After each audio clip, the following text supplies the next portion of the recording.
レです。テレビの前の皆さんも練習しましょう。私が質問しますから皆さんは答えてください。ここは何ですか？コンピューターの教室で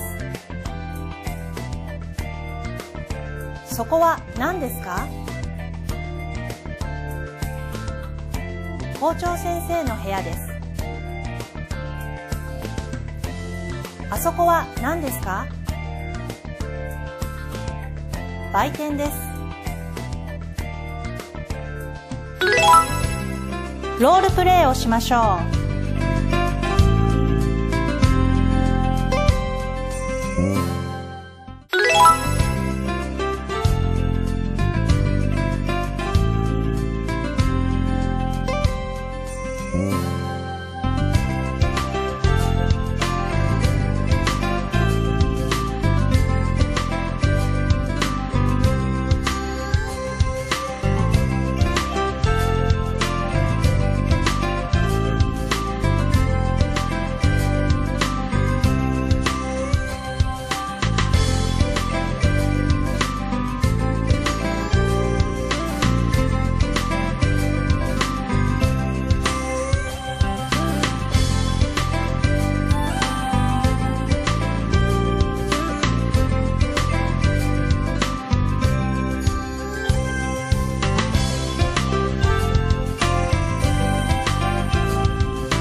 ここは教室です。はい。そこは何ですか？そこはトイレです。はい。あそこは何ですか？あそこは先生の部屋です。はい。今日のまとめ。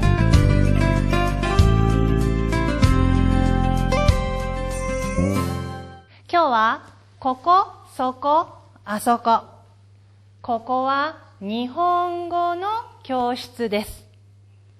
ここは何ですか？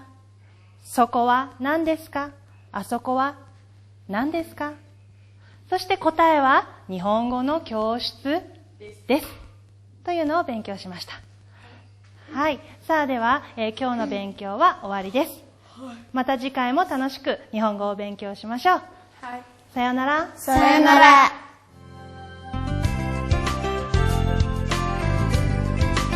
次は日本文化の紹介映像です。ご覧ください。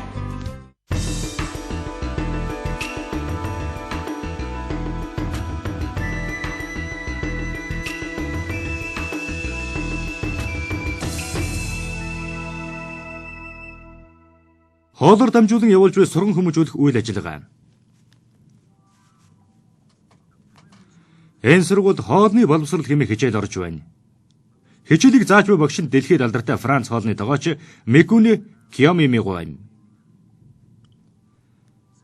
2000 оноос эхлэн баг сургуулиудаар зочилж Китчет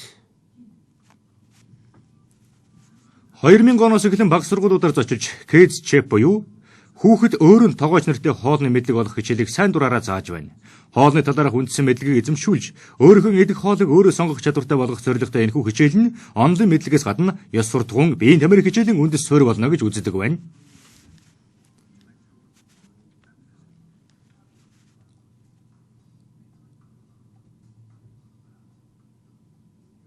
Сур хуулийн аг үндэс нь бол мэдээж хэрэг бие сэтгэхүйн хувьд эрүүл тогтвортой байх явдал бөгөөд хэрвээ тийм байж чадахгүй бол хичээлээ ч чадахгүй. Биеийн тамирч гэсэн ялгаагүй өөр юм болдоггүй шүү дээ. Мөн бие биедээ анхаарал тавьж халуун дотн харьцах уур амьсгалыг ч гэсэн бүрдүүлж чадахгүй. Иймээс хоолны боловсрол хэмээх энэхүү хичээлээр бие сэтгэхүйгэн бэлтгэх дадлагыг эзэмшүүлэх нь хичээлийн гол зорилго юм л да. Энэхүү хичээл дээр сурагчид өөрсдийн амьдарч буй газрын хоолны орц материалуудыг судалж ирээд баг болон хуваагдж бодитоор хоолн бэлтгэн хийдэг бөгөөд багаар ажиллах, богино хугацаанд бүх хүнд хэмжээтэй хоолыг хийж амжуулах хүртээмжтэй. Энэхүү хичээл дээр сурагчид өөрсдийн амьдарч буй газрын хоолны орц материалуудыг судалж ирээд баг болон хуваагдж бодитоор хоолн бэлтгэн хийдэг бөгөөд багаар ажиллах, богино хугацаанд бүх хүнд хүртээмжтэй хоолыг хийж амжуулах, хариуцлага, анхаарал төвлөрүүлэх зэрэг олон чадварыг зэрэг эзэмшүүлдэг юм. Мөн энэ баг сургуулийн хүүхдүүд сургуулийнхаа ногооны талбайд хүнсний ногоо тариалж, хоолны материалаа зөв тарьж ургуулах, эрүүл хүнс бэлтгэн хэрэглэх арга ухаанд суралцдаг байна. Мекүний тогооч хэлээрэн амталж мэдэрдэг чихэрлэг, эсгэлэн, давсархаг, гашуун гэсэн төрөм төрлийн амтнаас гадна эрт дээрвээс Япончуудын хоолны соёлтой салшгүй холбоотой байж ирсэн зөвхөн Япончуудын нарийн мэдрэмжээс төрөн гарсан умааны хэмээх амт нь жохом ямар амт болохыг 12-оос 11 насны хүүхдүүдэд заадаг. Учир нь энэ наснд хүний амтлах чадвар маш сайн хөгждөг байна.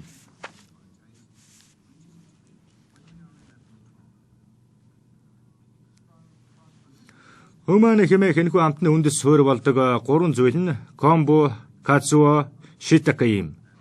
Комбо гэдэг нь 71 зүйл ургамал тул давс амтагдах нь мэдээж л дээ. Энэ нь умами амт гаргаж өгдөг юм.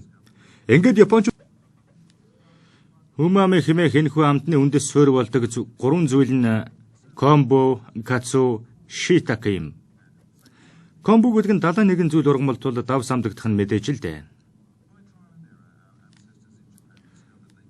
Энэ нь умами амт гаргаж өгдөг байна. Ингэж Япончууд эртээрвээс комбог ашиглан суур шүлийг гарган авч кацу хэмээх толбот жад загас болон модны мөгийг нэмж мисо буюу Японы хоолны үндэс болох шүлийг бэлтгэдэг байжээ.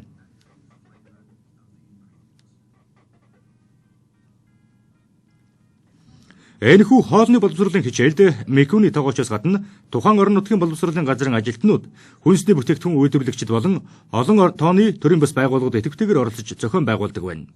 Эдгээр байгууллагууд нь төрөл бүрийн арга хэмжээг зохион байгуулахаас гадна эцэг эхчүүдэд зориулсан хоолны боловсролын гарын авлага болгон сэтгүүлийг хэвлэн гаргах зэрэг олон төрлийн энэхүү хоолны боловсролын хичээлд Мекүний тогоочоос гадна тухайн орон нутгийн боловсролын газрын ажилтнууд, хүнсний бүтээгдэхүүн үйлдвэрлэгчид болон олон тооны төрийн бас байгууллагууд идэвхтэйгээр оролцож зохион байгуулдаг байна. Эдгээр байгууллагууд нь төрөл бүрийн арга хэмжээг зохион байгуулахаас гадна эцэг эхчүүдэд зориулсан хоолны боловсролын гарын авлага болох сэтгүүлийг хэвлэн гаргах зэрэг олон төрлийн үйл ажиллагааг санаачлан явуулдаг ажээ. Хоолны боловсрол хэмээх энэ хичээлээр дамжуулан Японы хүүхэд багчууд эрүүл чирэг нэгэн болон төлөвшөх үндсийг олон талаас нь сурж мэдж авч байна.